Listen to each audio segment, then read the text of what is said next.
தென்றலிலே ஒளி வாங்கி தேனாற்றில் உயிர் வாங்கி கன்றின் குரலினிலே அகரமெனும் கால் வாங்கி நின்று செல்லும் காவிரி அலைதனிலே நெடிய உடல் வாங்கி நடந்து மேல நடந்து இன்று நாணல் போல் பரவிட்ட நற்றமிழே கன்னி தமிழே என கற்றோர் அவைதனிலே காலமெல்லாம் கண்ணதாசன் காத்து வந்த அன்னை தமிழுக்கு அடியவனின் முதல் வணக்கம். அன்பிற்கினிய மாணவ செல்வங்களே, உங்கள் அனைவருக்கும் இனிய வணக்கங்கள். இச்சமயம் நாம் பார்க்க இருக்கக்கூடிய தலைப்பு மேல்நிலை 2ஆம் ஆண்டில் இடம்பெற்றுள்ள 6வது இயலில் இடம்பெற்றிருக்கக்கூடிய திரைமொழி என்கின்ற பாடத்தை பற்றித்தான்.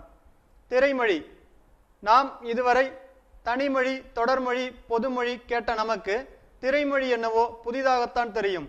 ஆனால் பார்ப்பதற்குத்தான் அது புதிதே தவிர நம் அனைவரின் கண் முன்னும் வந்து நிற்கக்கூடிய பழைய மொழிதான் அது. அந்த அளவிற்கு இன்று நாம் அனைவரிடமும் இந்த திரைமொழி என்பது ஊடுருவி நிற்கின்றது. திரைமொழி என்பது திரைப்படத்தில் பயன்படுத்தக்கூடிய அந்த சொல்லாடல்களையும் உத்திமுறைகளையும் பற்றி கூறுவதுதான். ஆரம்ப காலகட்டத்திலேயே திரைப்படம் வந்ததா என்றால் இல்லை. கண்டிப்பாக இது நாடகத்தின் குழந்தை என்று போற்றப்படுகிறது. அப்படி என்றால் நாம் நாடகம் என்றால் என்ன என்பதை பற்றி முதலில் காண்போமாக. நாடகம் அச்சொல்லை நாம் பிரித்து பார்க்கும்போது நாடு கூட்டல் அகம் என்று இடம்பெற்றிருக்கும். நாடு என்பது நாம் நாடக்கூடிய ஒன்று, அகம் என்பது மனம். நம்முடைய மனதானது நாடக்கூடிய வகையிலே அமைவதுதான் நாடகம். கண்டிப்பாக நாம் அனைவரும் ஆங்கிலேயருக்கு அடிமைப்பட்டு கிடந்த அந்த காலகட்டத்தில் ஒன்றிற்கு மேற்பட்ட பலரும் ஒன்று சேர்ந்து பேசக்கூடிய ஒரு வாய்ப்பானது நம்மிடத்திலே இருந்திருக்க வாய்ப்பே இல்லை. அச்சமயத்தில் நம்மிடையே விழிப்புணர்வுகளையும் வரலாற்று நிகழ்வுகளையும் ஒரு அரசனினுடைய கொள்கைகளையும் எடுத்து கூறுவதாக எழுந்ததுதான் நாடகம். இந்த நாடகத்தில் திரை என்ற சொல் கட்டாயமாக பயன்படுத்தப்பட்டிருக்கும்.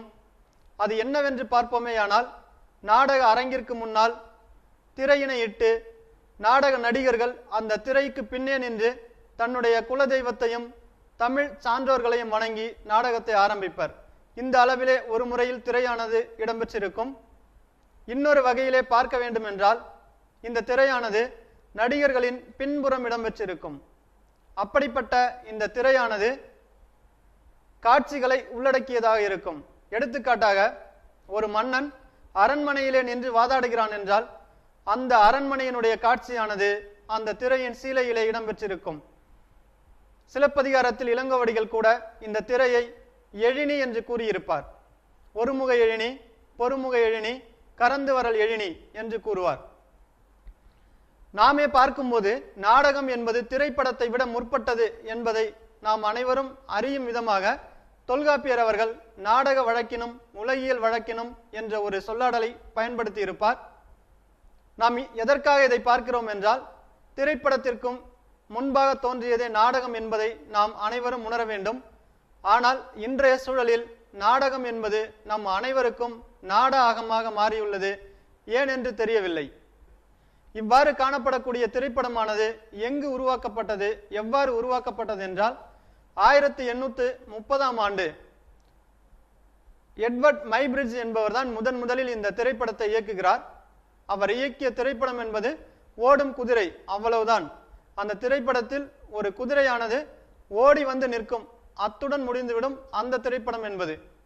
அதை அடுத்த சூழலில் ஒருவர் மட்டுமே பார்க்கக்கூடிய திரைப்படத்தை உருவாக்கியவர் தாமஸ் ஆல்வா எடிசன். படச்சுருளை உருவாக்கியவர் ஈஸ்ட்மன். அதையெல்லாம் அடுத்து பார்க்கக்கூடிய அளவிற்கு, அனைவரும் பார்க்கக்கூடிய அளவிற்கு 1894 ரிச்மண்ட் என்ற இடத்திலானது இந்த ஒரு திரைப்படம் பலரும் பார்க்கக்கூடிய வகையில் அமைந்திருந்தது. அதை அடுத்த சூழலில் இந்த திரைப்படமானது இன்று பல்வகையான நிலையில் பயன்படுத்தக்கூடிய ஒரு அளவிற்கு வந்திருக்கின்றது என்றால் அதற்கு முதல் காரணமாக இருப்பவர் தாமஸ் ஆல்வா எடிசன் தான். தாமஸ் ஆல்வா எடிசன் தான் அசையக்கூடிய கருவிகளை, அசையக்கூடிய பொருட்களை, அசையக்கூடிய எந்த ஒரு நிகழ்வையும் படம் பிடிக்கக்கூடிய ஒரு கருவியான கைனடோஸ்கோப் என்ற கருவியை கண்டறிந்தார். அவரை அடுத்து லூமியர் சகோதரர்கள், அகஸ்ட் லூமியர், லூயிஸ் லூமியர், இந்த இருவரும் சேர்ந்துதான் ஒளிப்பட வீழ்த்தியை கண்டறிகின்றனர். ப்ரொஜெக்டர் என்கின்ற அந்த ஒரு கருவியை கண்டறிகின்றனர். இந்த இரண்டும் சேர்ந்து இயங்கக்கூடிய ஒரு சூழலில் ஜார்ஜ் மிலி என்பவர் முதலாக திரைப்படத்தில் கதைகளை சேர்க்கலாம் என்று கூறுகிறார். இவ்வகையில்தான் திரைப்படமானது ஒவ்வொரு நிகழ்வாக வந்து இன்றைய சூழலில் இந்த திரைப்படமானது கதை வசனத்துடன் இடம்பெற்றிருக்கிறது. முதலாக நமது தென்னிந்தியாவில் திரையரங்கு எங்கு நிறுவப்பட்டது என்றால் 1905 திருச்சியில் தான் நிறுவப்பட்டது. அங்கு முதலாக ஓடப்பட்ட படம், திரையிடப்பட்ட படம் என்னவென்று பார்த்தால் கிறித்துவின் பயணம். இந்த திரைப்படம் தான் இயக்கப்பட்டது. அதை அடுத்து ரயிலின் வருகை என்கின்ற ஒரு திரைப்படமானது திரையிடப்பட்டது. நாம் இப்போது பாடப்பகுதிக்குள்ளாக செல்வோமே என்றால், திரைமொழி என்பதற்குள்ளாக 6 மொழிகளை கூறி அந்த 6 மொழிகளும் சிறப்பாக இருந்தால்தான் அது ஒரு நல்ல திரைப்படம் என்கின்ற ஒரு சூழலுக்கு நம்முடைய இந்த பள்ளி புத்தகமானது அமைந்திருக்கிறது. 1895ஆம் ஆண்டு கிராண்ட் கஃபே என்ற ஒரு இடத்தில், பாரிஸில் உள்ள கிராண்ட் கஃபே என்ற ஒரு இடத்தில் மிகப்பெரிய ஒரு கூட்டம் கூடி நிற்கிறது. அந்த கூட்டம் என்னவென்றால், பயங்கரமான மழையிலும் கூடி நின்று பேசிக் கொண்டிருக்கிறார்கள். அதற்கான காரணம் என்னவென்றால், அன்றைய செய்தித்தாளில் அதிசயம் பிறக்கிறது என்ற ஒரு தலைப்பில் செய்தியானது வெளிவந்துள்ளது. செய்தித்தாள் தான் நம் அனைவரின் மத்தியிலும் செய்திகளை கொண்டு வந்து சேர்க்கக்கூடிய மிகப்பெரிய ஒரு சேவகன். அதிலே எந்த அளவிற்கு தலையங்கம் அமைந்திருக்கிறதோ அந்த அளவிற்கு அது தன்னுடைய வாசகர்களையும் கூடவே வைத்திருந்தது என்றால் அது உண்மையான கருத்து தான். இப்படி வந்திருக்கக்கூடிய இந்த தலைப்பானது அதிசயம் பிறக்கிறது என்ற ஒரு தலைப்பு வந்தால் யார்தான் பார்க்க மாட்டார்கள்? அனைவரும் ஓடி சென்று பார்க்கிறார்கள். மழையிலும் நனைந்து கொண்டே பார்க்கிறார்கள். அந்த அதிசயம் பிறக்கிறது என்ற அந்த தலையங்கத்திற்கு கீழே இருக்கக்கூடிய செய்தி, லூமியர் சகோதரர்களால் உருவாக்கப்பட்ட ரயிலின் வருகை என்ற திரைப்படமானது திரையிடப்படுகிறது என்பதுதான். இது எந்த ஆண்டு என்று கூறுவோமே ஆனால் 1895 டிசம்பர் 28ஆம் நாள். அனைவரும் கூடி சென்று பார்க்கிறார்கள். பார்க்கும்போது அந்த திரைப்படமானது எங்கிருந்தோ வரக்கூடிய ஒரு ரயில் வண்டியானது திரையின் முன்பாக வந்து நிற்கும். அவ்வளவுதான் அந்த திரைப்படமே. அந்த சூழலில் இருக்கும்போது அனைவரும் சென்று பார்த்து கொண்டிருக்கின்றனர். நமக்கே ஒரு சம்பவம் நினைவிற்கு வரும் என்று நினைக்கிறேன். ஒரு கதாநாயகனும் வில்லனும் சண்டையிட்டு கொண்டிருப்பார்கள். அந்த சூழலில் கதாநாயகனுடைய கையில் இருக்கக்கூடிய அந்த வாளானது கீழே விழுந்துவிடும். அதை பார்க்கக்கூடிய ஒரு நகைச்சுவை நடிகர் என்ன செய்வார் என்றால், தன்னுடைய கையில் இருக்கக்கூடிய அந்த வாளை தூக்கி வீசுவார். தொலைக்காட்சி பெட்டியை உடைந்துவிடும். இதை நாம் கண்டிருப்போம். இது விளையாட்டிற்காக வந்த ஒரு சம்பவம் அல்ல.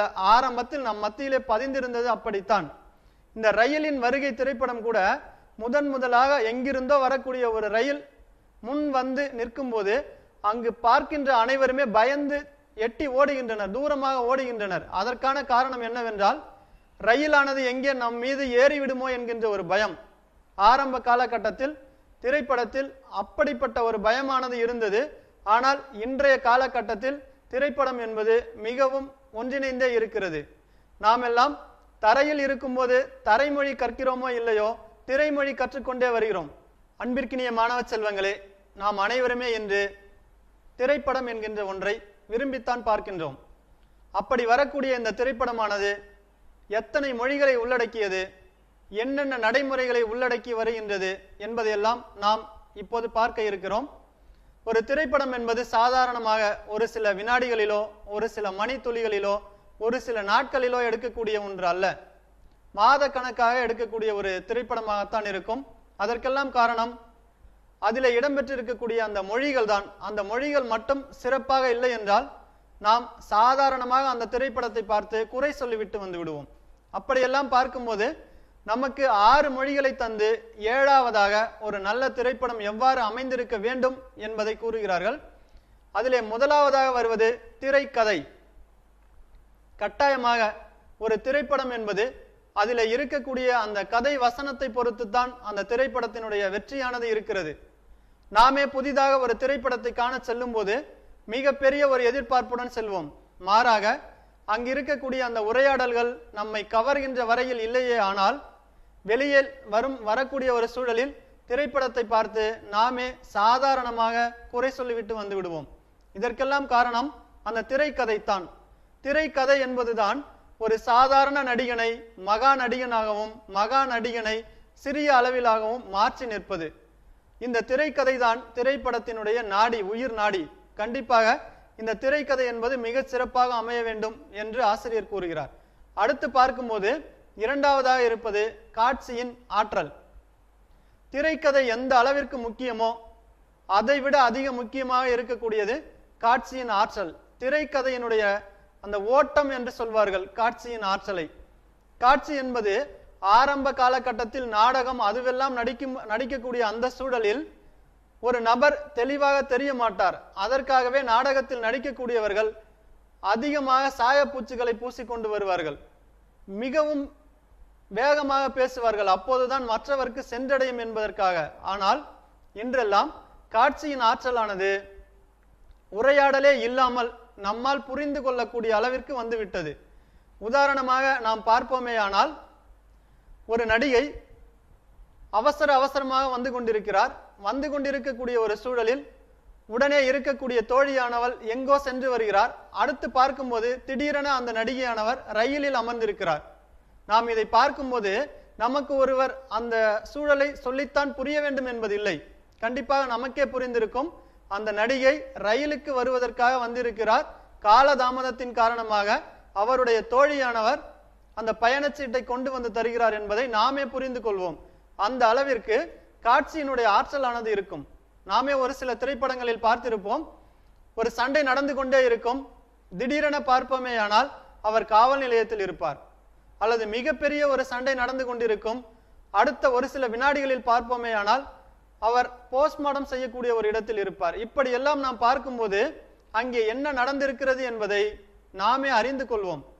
இந்த அளவிலே காட்சியின் ஆற்றலானது மிக சிறப்பாக செறிவாக இருந்தால்தான் பார்ப்பவர்களை கவரும். எப்போதுமே வெறும் திரைக்கதையாக உரையாடலாக வருவதை விட இது போன்ற ஒரு சூழல்களில் காட்சியினுடைய ஆற்றல் பதிவு செய்யப்பட்டால்தான் மிக சிறப்பானதாக இருக்கும். இந்த காட்சியினுடைய ஆற்றல் என்பதிலே காட்சி உதயம் என்று ஒன்று வருகிறது. காட்சி உதயம் என்பது ஒரு காட்சியானது புதிதாக ஆரம்பித்து வருவது. காட்சி மறைவு என்பது சென்று கொண்டிருக்கக்கூடிய ஒரு காட்சியானது மறைந்து விடுவது. அடுத்து மூன்றாவது நிலையாக வருவது இரண்டும் சேர்ந்த ஒரு நிலை, கலவை அல்லது கூட்டு என்கிறோம். ஒரு புறம் காட்சியானது மறைந்து கொண்டே செல்லும், இன்னொரு புறம் காட்சியானது வந்து கொண்டே இருக்கும். இந்த மூன்று நிலையும் நாம் கண்டிப்பாக பார்த்து கொள்ள வேண்டும். காட்சி உதயம், காட்சி மறைவு, கூட்டு, இந்த மூன்று வார்த்தைகளையும் இந்த மூன்றும் கலை சொல்லாக நாம் பார்த்து அதற்கான பொருளை கண்டிப்பாக அறிந்துதான் ஆக வேண்டும். அதை அடுத்து மூன்றாவது சூழலாக இருப்பது, மூன்றாவது மொழியாக இருப்பது என்னவென்றால் திரையில் காட்சி. காட்சியின் ஆற்றல் எந்த அளவிற்கு மிகவும் உத்வேகமாக இருக்கிறதோ அதை முழுமையாக நாம் திரைப்படத்தில் பயன்படுத்தி ஆக வேண்டும். அந்த அளவிற்கு இருந்தால்தான் அந்த ஒரு காட்சியின் ஆற்றல் இங்கு திரைப்படத்தில் மிக சிறப்பானதாக இருக்கும். உதாரணமாக நாம் பார்ப்போமேயானால், நாம் நிறைய நேரங்களில் பார்ப்பது உண்டு. ஒரு நடிகருக்கு கோபம் வந்திருக்கிறது என்றால் அதை ஒருவர் சொல்ல வேண்டும் என்கின்ற ஒரு அவசியமே இல்லை. மாறாக அவருடைய கண்களானது சிவந்து காணப்படும். கண்கள் சிவந்தாலே கோபம் வந்துவிட்டது என்று நாமே புரிந்து கொள்வோம். அதை போல் அவர் தன்னுடைய கையை திருகுவாரே ஆனால் அங்கிருக்கக்கூடிய நரம்புகள் அனைத்தும் புடைத்து கொண்டு வரக்கூடிய ஒரு சூழலில் இருக்கும். இப்படியெல்லாம் இருக்கும்போது பார்க்கும்போது நமக்கே தெரியும் அந்த நபருக்கு கோபம் வந்துள்ளது, அந்த நடிகருக்கு கோபம் பிறப்பித்துள்ளது என்பதை நாமே அறிவோம். அதை போலவே கையில் இருக்கக்கூடிய ஒரு பொருளை மிகவும் இறுகி ஒரு நபர் பிடிக்கிறார் என்றால் அந்த சூழலில் அவருக்கு இருப்பதும் கோபம்தான். இவ்வாறு திரையில் காட்சி என்பது ஒன்றிணைந்ததாகவே இருக்க வேண்டும். அப்படி இருந்தால்தான் பார்ப்பவரை கவரக்கூடிய ஒரு வகையிலே இருக்கும். இதையெல்லாம் இது போன்று செய்யும் போது இன்னொருவர் கூறித்தான் நாம் அறிந்து கொள்ள வேண்டும் என்கின்ற ஒரு அவசியம் இல்லை. இதிலே நாம் பார்க்கக்கூடிய ஒரு வார்த்தை கலை சொல் என்னவென்றால் திரைக்கலை. திரைக்கலை என்னவென்று பார்ப்போமேயானால், நாம் முன்னரே ஒரு 3 கலைச்சொல் கூறினேன்.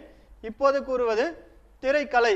திரைக்கலை என்பது ஓரிடத்தில் அமர்ந்து கொண்டு உலகில் உள்ள பல்வேறு நிகழ்வுகளையும் பார்ப்பதுதான் திரைக்கலை. கண்டிப்பாக இந்த வினாவானது வருவதற்கான வாய்ப்புகள் உண்டு. 2 அந்த கலை சொற்கள் ஒருங்கிணைந்த மாதிரியே இருக்கும். ஒன்று திரைக்கலை, இன்னொன்று அடுத்து வரப்போற திரைப்பட கலை. திரைக்கலை என்பது என்னவென்று நான் இப்போது கூறினேன். இருந்தாலும் மீண்டும் ஒரு முறை சொல்கிறேன். உலகில் நடைபெறக்கூடிய அனைத்து நிகழ்வுகளையும் ஒன்றிணைத்து ஓரிடத்தில் வைத்து பார்ப்பதுதான் இந்த திரைக்கலை என்பது. இப்போது நாம் 3 மொழிகளை பார்த்துள்ளோம். 1 திரைக்கதை, 2 காட்சியின் ஆற்றல், 3 திரையில் காட்சி. நான்காவதாக வரக்கூடிய அந்த திரைமொழி என்னவென்றால் கண்களும் மூளையும் காட்சி மொழியும். திரைப்படத்திலே எத்துணை வகையான லென்ஸ் இருந்தாலும் கண்கள் தான் மிகச்சிறந்த ஒரு லென்ஸாக பயன்படும். கண்களை வைத்து திரைப்படத்தில் நடக்கக்கூடிய எந்த அளவிற்கு அந்த இடைப்பாடானது இருக்கிறது என்பதை நம்மால் உணர்ந்து கொள்ள முடியும். இந்த ஒரு தலைப்பிலே 5 நிலையில் உள்ளது மீ சேய்மை காட்சி துணிப்பு. அந்த வார்த்தையிலேயே பொருள் உள்ளது. மீ சேய்மை காட்சி துணிப்பு என்பது என்னவென்றால், சேய்மை என்றாலே நமக்கு தெரியும் தூரம். அதே மீ சேய்மை என்கின்ற ஒரு சூழலில் அதிக தூரம், மிகவும் அதிகமான ஒரு தூரம், அந்த தூரத்தை காட்சிப்படுத்தக்கூடிய ஒரு சூழல் தான் மீ சேய்மை காட்சி துணிப்பு. ஒரு நபரை நாம் ஏற்கனவே பார்த்திருப்போம். கபிலரை செல்வக்கடுக்கோ வாழியாதன் என்கின்ற ஒரு மன்னனானவன் நன்றா என்கின்ற அந்த குன்றின் மீது ஏற்றி கண்ணிற்கு எட்டிய தூரம் எல்லாம் உங்களுக்கே சொந்தம் என்று கூறுகிறார். இதை கூட நாம் இந்த இடத்தில் மீ சேய்மை காட்சி துணிப்பு தான் என்று கூறலாம்.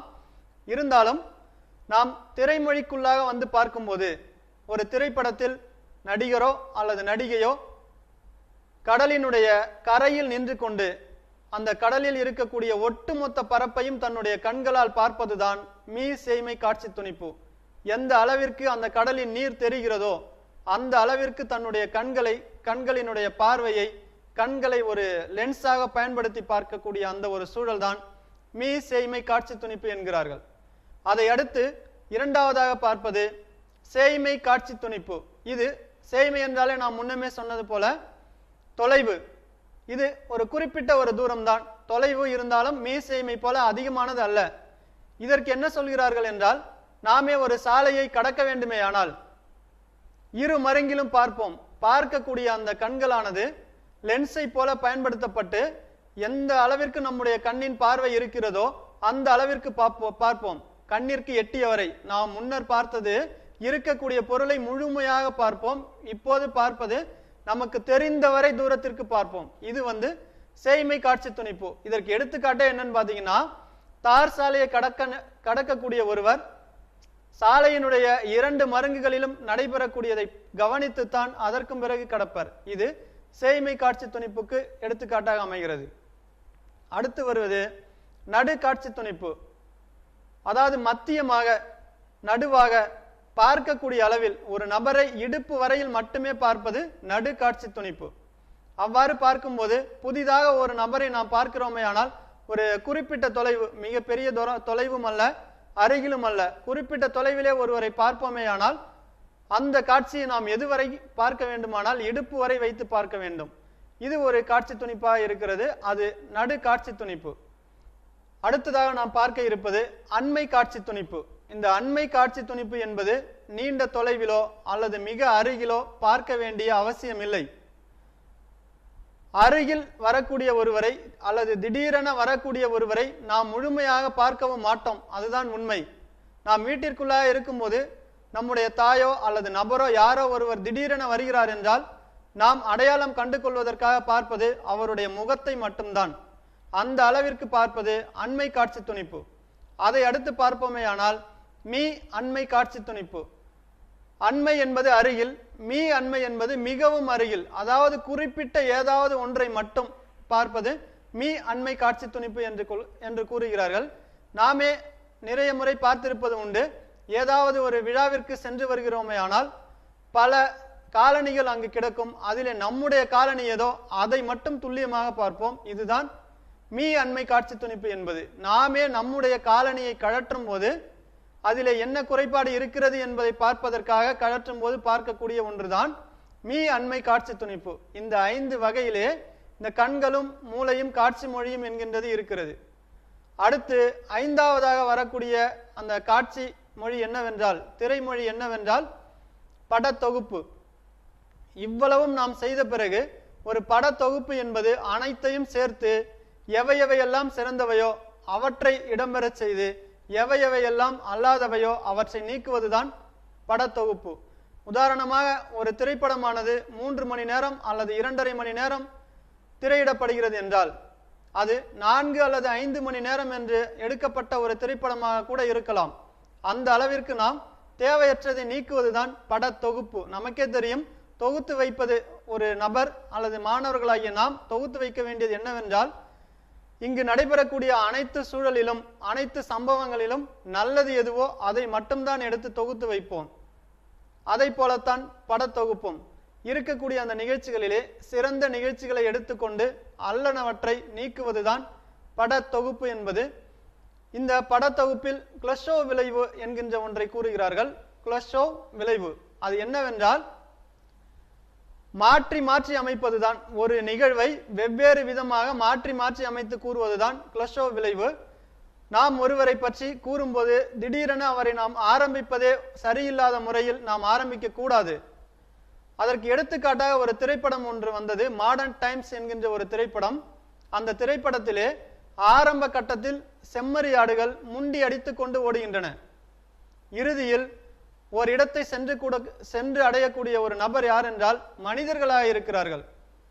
இங்கே நாம் அறியக்கூடியது, இன்றைய மனித இனம் செம்மறியாட்டை ஒத்திருக்கிறது என்றுதான். ஆரம்பிக்கும் போதே ஒரு புறம் செம்மறியாட்டையும் மனிதரையும் வைத்து எடுத்தால் மிகப்பெரிய சர்ச்சைக்கு உள்ளாகும். அதற்காகத்தான் ஆரம்ப நிலையில் அந்த செம்மறியாட்டை வைத்து தொடங்கி இறுதியாக முடிக்கக்கூடிய ஒரு சூழலில் மனிதரை வைத்து முடிக்கிறார்கள். இது போன்று ஒரு நிகழ்வை மாற்றி மாற்றி அமைத்து பிடிப்பதுதான் கிளஷோவ் விளைவு. இதிலே நாம் நிறைய பார்க்க வேண்டியது உண்டு. ஒரு நபர் கோழையா அல்லது வீரனா என்பதை கூட நாம் கணிக்க முடியும். சாதாரணமாக சென்று கொண்டிருக்கக்கூடிய ஒரு நபர் யாரோ ஒருவர் கத்தியை எடுத்து வருவதை பார்த்தால் பயந்து விடுகிறார் என்றால் அவர் கோழை. சாதாரணமாக சென்றிருக்கக்கூடிய ஒரு நபர் எதிரே ஒருவர் கத்தியை எடுத்து வருவதை பார்த்து நகைக்கிறார் என்றால் அவர்தான் வீரன். இந்த அளவிற்கு அந்த ஒரு சிறப்பான நிலையில் படத்தொகுப்பானது இருக்க வேண்டும். நாமே பார்த்து அதை கண்டுகொள்வோம். அடுத்து ஆறாவதாக அமைந்திருக்கக்கூடிய திரைமொழி என்னவென்றால் ஒலி குறிப்பு. ஒலி குறிப்பு என்பது அந்த திரைப்படத்தில் எங்கு ஒளி தோன்றுகிறதோ அந்த இடத்தை மட்டும் நாம் கண்டால் போதும் என்பதை குறிப்பால் உணர்த்துவதுதான் ஒலி குறிப்பு. ஒட்டுமொத்தமாக அனைத்து பகுதியையும் காட்ட வேண்டும் என்கின்ற ஒரு அவசியம் இல்லை. ஒரு திரைப்படமே சென்று கொண்டிருக்கிறது என்றால் அவசர ஊர்தியினுடைய ஒலியானது வரும், கண்டிப்பாக அந்த இடத்தை நாம் பார்த்தால் போதும். அதுதான் ஒலி குறிப்பு என்பது. அதுபோலத்தான் இங்கும் ஒரு நடிகையானவர் ஒரு ஒலியினுடைய சத்தத்தை கேட்டு வெளியே வருகிறார். வெளியில் வரும்போது ஒட்டுமொத்த தெருவையும் காட்டவில்லை, அந்த தெருவில் இருக்கக்கூடிய ஒரே ஒரு மகிழுந்தை மட்டும் காட்டுகிறார்கள். அந்த மகிழுந்து அந்த தலைவியை பார்ப்பதற்காக வந்த மகிழுந்து அதை தெளிவாக அவர் பார்க்கிறார். ஒட்டுமொத்தமாக தெருவையே காட்டாமல் அந்த மகிழுந்தை காட்டுவதால் இந்த இடம் ஒலி குறிப்பாக அமைகிறது. அந்த கதாநாயகியும் நேராக மகிழுந்தையே பார்க்கிறார். பார்க்க வந்த நபர் அவரை பார்க்காமலேயே போய்விடுகிறார். இது எப்படி இருந்தாலும் நமக்கு தேவைப்படுவது குறிப்பால் ஒலி எங்கு நடைபெறுகிறதோ அந்த இடத்தை மட்டும் காண வேண்டும் என்பதுதான்.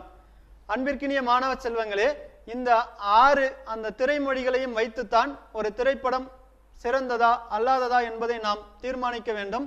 அந்த வகையில்தான் 7ஆவதாக நமக்கு அமைந்திருப்பது நல்ல திரைப்படம்.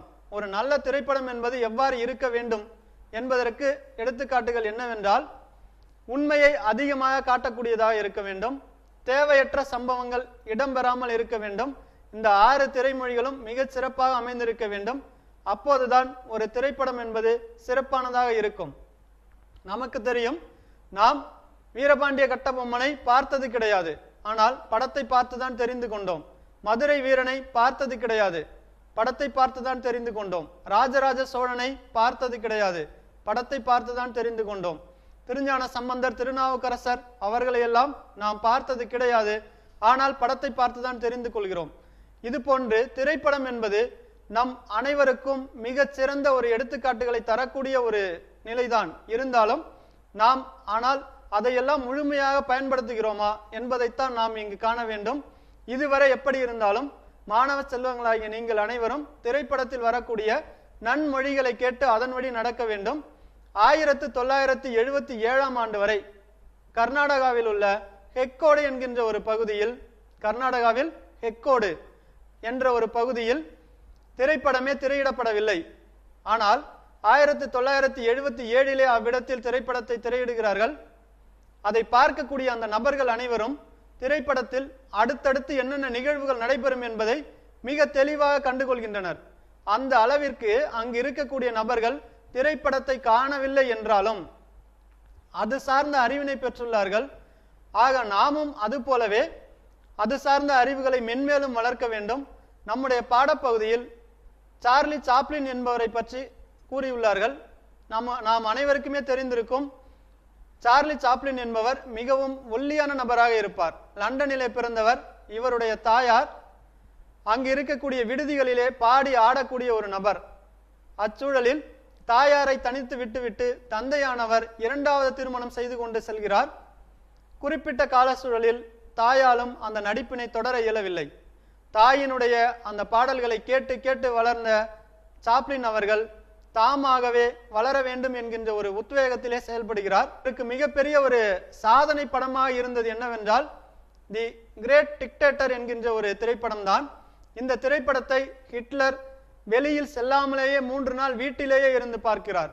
அந்த அளவிற்கு சிறப்பு வாய்ந்த ஒரு திரைப்படம். ஹிட்லரால் பார்க்கப்பட்டது என்றால் கண்டிப்பாக அது ஹிட்லரை மையப்படுத்தியதுதான். இங்கும் அதுபோல்தான் காட்டுகிறார். அவருக்கு எதிராக யூதர் தலைவனையும் அதே முகத்தில் காட்டுகிறார். ஒரே முகத்தில் 2 வேடங்கள் என்ற சூழலில் காட்டுகிறார். இப்போது ஹென்கோல் என்பவர் என்ன செய்கிறார் என்றால் அந்த யூதர் இன தலைவரை சிறையில் அடைத்து வைக்கிறார். சிறையில் அடைக்கப்பட்ட யூதர் இன தலைவர் எப்படியோ சிறையை விட்டு வெளியே வருகிறார். வெளியில் வரும்போது ஹென்கோலினுடைய ஆடையை எடுத்து அணிந்து கொண்டு வருகிறார். உண்மையான ஹென்கோல் அதாவது ஹிட்லர் எதிரே வரும்போது சாதாரணமான உடையில் வருகிறார். இவர் தப்பித்து சென்றதை அறிந்த நீதிமன்றமானது என்ன செய்கிறது என்றால் ஹென்கோலை மாற்றி சிறைப்பிடித்து செல்கிறது. ஏற்கனவே தப்பி சென்றவர் யூதரின தலைவர். அவர் ஹென்கோலினுடைய அந்த உடையிலே செல்கிறார். எதிரே வரக்கூடிய ஹென்கோல் என்பவர் சாதாரண உடையில் வருகிறார். அதனால் ஹென்கோலை இப்போது நீதிமன்றம் கைது செய்து வருகிறது. கைது செய்து வரக்கூடிய சூழலில் எவ்வளவோ சொல்லி பார்க்கிறார். நான் தான் உண்மையான ஹென்கோல், யூதர் இன தலைவர் தப்பித்து விட்டார் என்று கூறுகிறார். இருந்தாலும் அந்த நீதிமன்றமே ஏற்கவில்லை. இப்போது சாதாரணமாக இருந்த யூதர் இன தலைவர் ஹென்கோலாக மாறி அவரை விடுதலை செய்கிறார். இவ்வாறு அமைவதுதான் அந்த தி கிரேட் டிக்டேட்டர் என்கின்ற ஒரு திரைப்படமானது. இந்த திரைப்படத்தை பார்த்த பிறகுதான் ஹிட்லருக்கே நாம் செய்யக்கூடிய இந்த அடக்குமுறையானது தேவையில்லை என்பதை உணர்கிறார். அதைத்தான் சாப்ளின் அவர்களும் கூறியிருப்பார். மனித குலத்திற்கு அன்புதான் தேவை என்று கூறியிருப்பார். அந்த அளவிற்கு இன்று அனைவரிடத்திலுமே பாராட்டப்பட்ட சாப்ளின் என்பவர் மிகவும் வறுமையான ஏழ்மையான குடும்பத்தில் இருந்து பிறந்து வந்தவர்தான். நாமும் அனைவரும் அவரை போல சாப்ளின் போல மிகச்சிறந்த ஒரு நம்பிக்கையோடு செயல்பட்டு வாழ்க்கையில் முன்னேற வேண்டும். இந்த திரைமொழி என்கின்ற இந்த உரைநடை பகுதியானது அஜயன் பாலா அவர்கள் எழுதிய அந்த கட்டுரையிலிருந்து எடுக்கப்பட்ட ஒரு திரைமொழியாகும். அன்பிற்கினிய மாணவ செல்வங்களே, நீங்கள் அனைவரும் சிறப்பான முறையில் இந்த ஒரு பாடத்திலே தேர்ச்சி பெற்று அதிக மதிப்பெண் பெற வாழ்த்துக்கள். நன்றி, வணக்கம்.